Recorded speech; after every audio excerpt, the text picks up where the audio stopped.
All right, as I was just saying, Europe is facing its own round of trade talks as that June 1st deadline on metals tariffs looms. Earlier, I spoke with the EU's trade commissioner, who surprised me and signaled that Brussels will, in fact, take a hard line on the issue, accepting nothing short of this being a permanent exemption. We are not really negotiating. We have been making the case that we think that the European Union should be permanently and unconditionally excluded from these tariffs. We would like to work with our American partners and friends on the main course of the whole issue, which is overcapacity in steel and aluminium originated from China.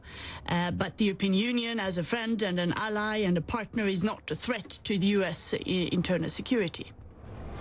They don't see it that way, and if we take the steel and the aluminum and set that apart, you say you're not negotiating. That's exactly, as you know, what the White House does not want to hear.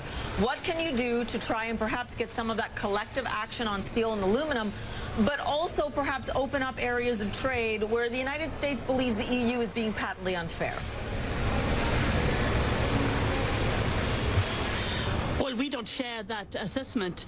We are willing to talk to our American partners to see if there are trade irritants that we can address, mutually beneficial from both sides. But of course, we're not going to start any negotiation under threat.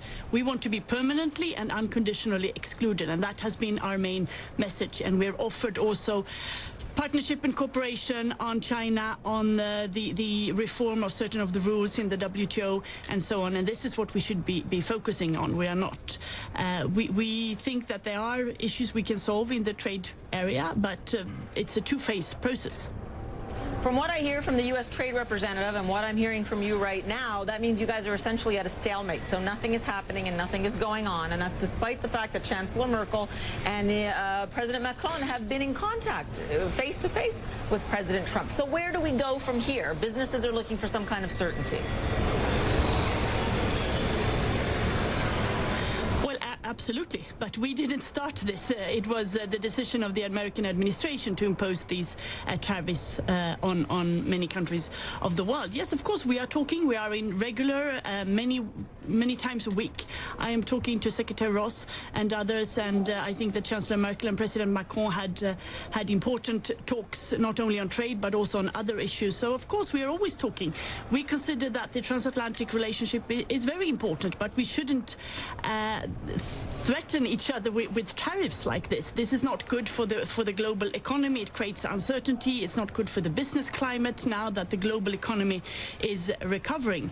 So our main message is we should not be subject to these tariffs, and let's get over with that and start to discuss the real things. Well, you can keep talking, and the president keeps threatening. He's done so just in the last few days. So I have to ask you, where do we go next in the next few weeks? Do you have any predictions for how this will go? Well, we continue talking, of course. We're always open to dialogue, but this has been our main message, and that we think we should focus on how we address the core issue of steel and aluminium overcapacity in Europe. We have been, in the world, we have been subject to that in Europe as well. We have suffered, we have had job losses, and we have done our homework. We have reformed our trade defense instruments, we have reformed our sector, and we want to work with the US, with Japan, with other countries to address the overcapacity problem in China.